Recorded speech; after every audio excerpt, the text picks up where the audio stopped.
सो hello दोस्तों, welcome back to my new video. सबसे पहले डिस्क्लेमर देना चाहूँगा कि इस वीडियो को प्योरली एजुकेशनल पर्पस के लिए ही रिकॉर्ड कर रहा हूँ। मैं कोई भी बाई या सेल का रिकमेंडेशन इस वीडियो के माध्यम से मैं आप लोगों को नहीं दे रहा हूँ। देखिए दोस्तों, स्टॉक्स की ओर बढ़ने से पहले एक अनाउंसमेंट मैं आपके साथ करना चाहूँगा कि एक पेड टेलीग्राम ग्रुप मेरा ऑलरेडी एग्जिस्ट करता है, जिसमें वन टाइम पेमेंट करके आप लाइफ टाइम का सब्सक्रिप्शन ले सकते हो। उसमें बेसिकली स्टॉक मार्केट के रिगार्डिंग जितने भी डाउट्स या कन्फ्यूजन्स आपको रहेंगे तो वो आप वहाँ पे पूछोगे एंड मैं 1-on-1 आंसर करता हूँ उस ग्रुप में। ठीक है, ऑलरेडी उसमें अप्रॉक्स 90 to 100 पीपल्स ज्वाइंड हैं एंड आप अगर ज्वाइन करना चाहते हो उस ग्रुप में तो ग्रुप ज्वाइनिंग का लिंक आपको वीडियो के डिस्क्रिप्शन बॉक्स में मिल जाएगा। अब चलिए बढ़ते हैं डायरेक्टली टॉपिक की ओर। देखिए, आज इस वीडियो में टोटल 3 स्टॉक्स के बारे में बात करेंगे। अभी फिलहाल के लिए दोपहर के 1:30 बज रहे हैं। ठीक है, मार्केट क्लोज होने में अभी 2 घंटे बचे हुए हैं। मे बी इन 2 घंटे में स्टॉक्स में कुछ वियर्ड मूव्स हो जाए तो वो अलग बात होती है, मगर अभी के सिचुएशन में जो भी चीज़ें दिख रही है उसको मैं यहाँ पे आपको एक्सप्लेन करने की कोशिश करूँगा। पहला स्टॉक हमारे लिस्ट में आपके सामने है सेंट्रल डिपॉजिटरी सर्विसेज लिमिटेड यानी CDSL। अभी करेंटली ये स्टॉक 3% डाउन है, 1286 के लेवल पे ट्रेड कर रहा है। देखिए दोस्तों, मैं पिछले कुछ दिनों से CDSL को ज़्यादा कवर नहीं कर रहा था, मगर अभी रिसेंटली मैं इसको रेगुलरली कवर कर रहा हूँ। क्यों ऐसा? क्योंकि अब ये इंपॉर्टेंट लेवल पे पहुंचता हुआ दिखाई दे रहा है एंड यहाँ पे हम लोगों को थोड़ा अलर्ट होने की ज़रूरत है, क्योंकि कोई भी स्टॉक्स अगर इंपॉर्टेंट लेवल्स पे पहुंच जाते हैं ना तो वहाँ पे थोड़ा माइंडसेट को अपना न्यूट्रल करना पड़ता है, नहीं तो फिर अननेसेसरली बड़े लॉसेस हो जाएंगे या फिर सही लेवल पे बाइंग नहीं हमारा हो पाएगा। समझ रहे हो ना? अभी इसके फंडामेंटल में एज सच कोई मेजर चेंज नहीं हुआ है। अगर आप पूछोगे कि क्या फंडामेंटल्स में कोई मेजर चेंज आ गया क्या जिसके चलते स्टॉक नीचे गिर रहा है, तो बिल्कुल भी नहीं। अभी के टाइम पे ज़्यादातर mid and small cap stocks नीचे गिर रहे हैं एंड उसी का शिकार CDSL का स्टॉक भी हो रहा है।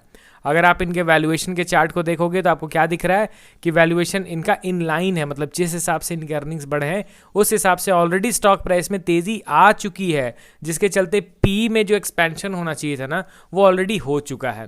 ये एक पॉइंट आपको ध्यान में रखना है। ये 5 साल का ग्राफ मैं आपको दिखा रहा हूँ। ठीक है, अब डायरेक्टली हम लोग इनके टेक्निकल पार्ट को कवर करते हैं, क्योंकि टेक्निकल में ही एक चीज़ आपको मुझे दिखाना है। तो मैं यहाँ पे ओपन करता हूँ CDSL का चार्ट। अब देखिए, जितने भी लोग मेरे पुराने CDSL वाले वीडियो को देखे होंगे वो अब अच्छी तरीके से रिलेट कर पाएंगे कि किस तरीके से ट्रैप वाला सिचुएशन क्रिएट होता है एंड किस तरीके से हम लोगों को उनसे बचना रहता है। यहाँ पे कंटिन्यूसली नीचे गिर रहा था एंड अचानक से लोअर लेवल से ये स्टॉक कितना रिकवर कर गया था? अप्रॉक्स 18%। ये आप देख रहे हो ना, यहाँ से यहाँ तक stock with in few days 18% recover कर गया था।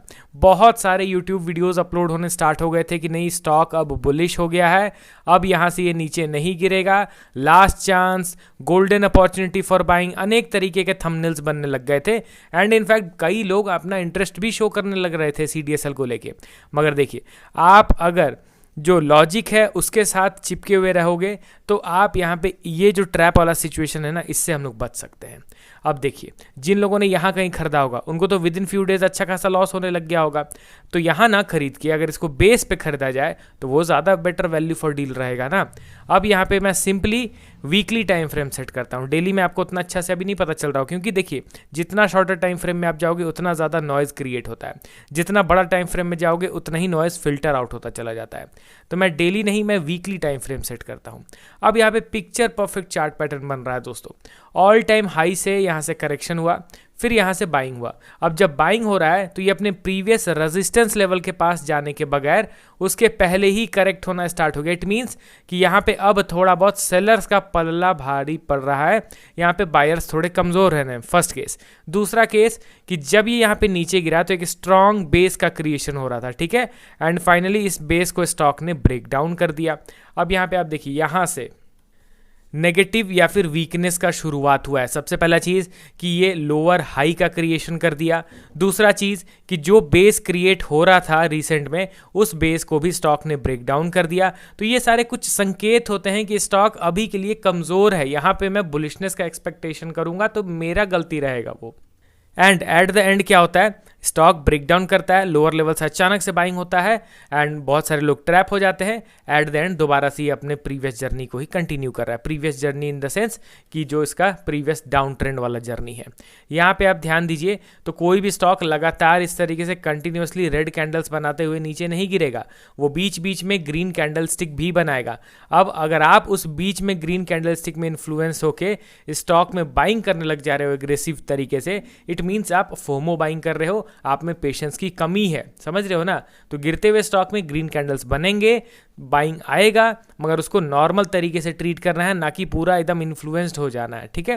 तो CDSL में अभी के लिए क्या मैं कहूँगा, ये एज यूजुअल डाउन नेगेटिव था, अभी भी नेगेटिव है, गिर रहा है तो नॉर्मल है क्योंकि वैसा प्राइस एक्शन ऑलरेडी बन चुका है गिरने का। तो मैं एक्सपेक्ट कर रहा हूँ ये हमारा जो सपोर्ट लेवल है, देखिए ऑलरेडी सपोर्ट लेवल से बाइंग एक बार हो चुका है, ये सपोर्ट लेवल है, इसका एग्जैक्ट लेवल मैं आपको बताऊं तो क्लोज टू 1200 रुपीज़, ये हमारा एक सपोर्ट लेवल है। एंड उसके बाद अगला ये 1100 के आसपास, ये अभी के लिए हमारा 2 इंपॉर्टेंट सपोर्ट लेवल है। अब देखते हैं इन दोनों लेवल्स पे स्टॉक किस तरीके से बिहेव करता है। अगला स्टॉक हमारे लिस्ट में आपके सामने है FL इंडिया लिमिटेड। अब देखिए इसको तो लगातार कवर करना होगा ना, क्योंकि लगातार लोज पे लोज का क्रिएशन हो रहा है। अभी करेंटली 3.12% डाउन है, 1329 के लेवल पे ट्रेड कर रहा है। अब इसको मैंने कल भी कवर किया, तो आज भी एक अपडेट मैं आप लोगों के साथ शेयर करूंगा। बाकी फर्दर फंडामेंटल्स में कुछ घुसने की ज़रूरत है नहीं, वो मैं रिसेंटली कई बार कर चुका हूं। अब मैं डायरेक्टली FL का चार्ट ओपन करता हूं, मैं यहाँ पे कंपनी का नाम एंटर करता हूं, FL इंडिया लिमिटेड।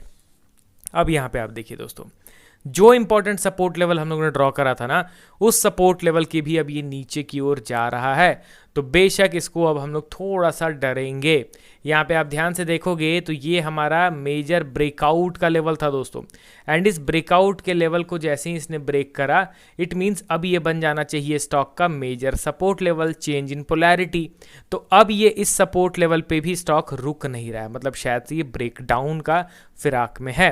हालांकि वीक एंड होने में अभी एक दिन बचे हुए हैं, शायद से कल एक शार्प बाइंग आ जाए, जिसके चलते स्टॉक का जो ये कैंडल स्टिक आप देख रहे हो वो ऐसा ना बन के यहाँ से, मतलब इतना नीचे ना गिर के ऊपर यहाँ कहीं जाके क्लोज हो जाता है, तब समझेंगे कि हाँ भाई यहाँ पे अभी भी चांस है इस सपोर्ट से बाउंस बैक करने का। मगर कल तक के बाद भी अगर इसी तरीके से रेड कैंडल बना रहा, इट मीन्स श्योर शॉट इसको तो हम लोग फिर ब्रेक डाउन ही कंसीडर करेंगे, वो भी मेजर सपोर्ट लेवल का सिनेरियो हो जाएगा लिटिल बिट हम लोग के लिए नेगेटिव। एंड उसके बाद अगला मेजर सपोर्ट लेवल काफ़ी नीचे का दिखता है, जो कि है 1000 रुपये का। अब देखते हैं, स्टॉक मार्केट है, कुछ भी हो सकता है, कितना भी गिर सकता है, कितना भी ऊपर उठ सकता है। हमारा काम सिर्फ एनालिसिस का है, बाकी बड़े प्लेयर्स ही जो चाहेंगे वो होगा। अब अगला और लास्ट स्टॉक हमारे लिस्ट में आपके सामने है डिक्सॉन टेक्नोलॉजीज लिमिटेड। एंड दोस्तों इस स्टॉक को भी मैं कई बार कवर कर रहा था, क्यों? सिर्फ और सिर्फ ट्रैप से बचने के लिए। आप अगर मेरे वीडियोस को देखे हैं पुराने, तो इस वीडियो को लाइक कीजिए ताकि मुझे लगे कि हाँ भाई आपको ये हेल्पफुल लगा था। अब देखिए डिक्सॉन टेक्नोलॉजीज भी ठीक CDSL की तरह अचानक से एक दिन बाइंग स्पाइक दिखाया, एक वीक में 12% ऊपर उठ गया, धीरे धीरे धीरे करके वापस से देख रहे हो ना, जितना भी बाइंग हुआ था सारे बाइंग को इसने इरेज कर दिया एंड वापस से ये अपने लोअर लेवल पे आ गया। तो ये देखिए कोई ज़्यादा चौंकने वाली बात नहीं है, ये ऑलरेडी नेगेटिव प्राइस एक्शन बना के ही आ रहा था। अब अगर आप चौंक रहे हो, मतलब आपका एक्सपेक्टेशन कुछ और था, तो आपका वो गलत एनालिसिस था दोस्तों, समझ रहे हो ना। यहाँ पे हमारा तो एक्सपेक्टेशन ही कभी बुलिश की ओर नहीं हुआ, हमारा तो एक्सपेक्टेशन ही था कि ये धीरे धीरे नीचे की ओर ही गिरेगा, ऊपर नहीं जाएगा। तो जो एनालिसिस है उस हिसाब से स्टॉक मूव कर रहा है, तो बस अब इसको नॉर्मल देखते रहना है। अब अगला मेजर सपोर्ट लेवल पे जहाँ पे बेस क्रिएशन होगा, तो प्रॉपरली एक वीडियो अपलोड करके आप लोगों को बता दूंगा। अब आप अपना पॉइंट ऑफ व्यू शेयर कीजिए इन स्टॉक्स के रिगार्डिंग। मिलता हूँ नेक्स्ट वीडियो के साथ। Okay then, bye bye.